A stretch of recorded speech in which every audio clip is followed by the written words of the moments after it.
રાજપીપળા ખાતે જિલ્લા પોલીસ વડાની કચેરીમાં પ્રાંગણમાં વડોદરા રેન્જ આઈજી સંદીપસિંહની ઉપસ્થિતિમાં ખોવાઈ ગયેલા અને ગુમ થયેલા મોબાઈલ મૂળ માલિકને પરત કરવા માટેનો 13 તુજકો અર્પણ નામનો વિશેષ કાર્યક્રમ રાખવામાં આવ્યો હતો, જેમાં વડોદરા રેન્જના આઈજી સંદીપસિંહના હસ્તે નર્મદા જિલ્લામાંથી ખોવાઈ ગયેલા કે ચોરાઈ ગયેલા કુલ 65 જેટલા મોબાઈલ, જેમાં જાન્યુઆરી માસમાં નર્મદા એલસીબી પોલીસની ટીમે 45 એન્ડ્રોઈડ ચોરાયેલા અને ખોવાયેલા મોબાઈલ શોધી કાઢ્યા હતા અને સગાવાળા પોલીસ દ્વારા શોધી કાઢેલા 20 મોબાઈલ મળી કુલ 65 જેટલા મોબાઈલ અને રાજપીપળામાંથી ચોરાયેલ 26 ગ્રામ સોનાના દાગીના એમના મૂળ માલિકને પરત કરવાનો કાર્યક્રમ ગોઠવાયો હતો, જેમાં આઈજી સંદીપસિંહ આ મોબાઈલનો પરત કરતા જણાવ્યું હતું કે પોલીસ પર વિશ્વાસ રાખો, પોલીસ પ્રજાની મદદ માટે ખડે પગે તૈયાર છે. મોબાઈલ કે અન્ય કોઈ ચીજ વસ્તુની ચોરી થાય તો પોલીસને ફરિયાદ આપો,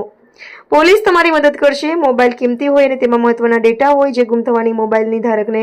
ઘણી તકલીફ પડતી હોય છે, પરંતુ પોલીસ પ્રજાની પડખે છે એમ જણાવી નર્મદા પોલીસની કામગીરીને અને જિલ્લા પોલીસ વડાને તથા તેમની ટીમને અભિનંદન પાઠવ્યા હતા.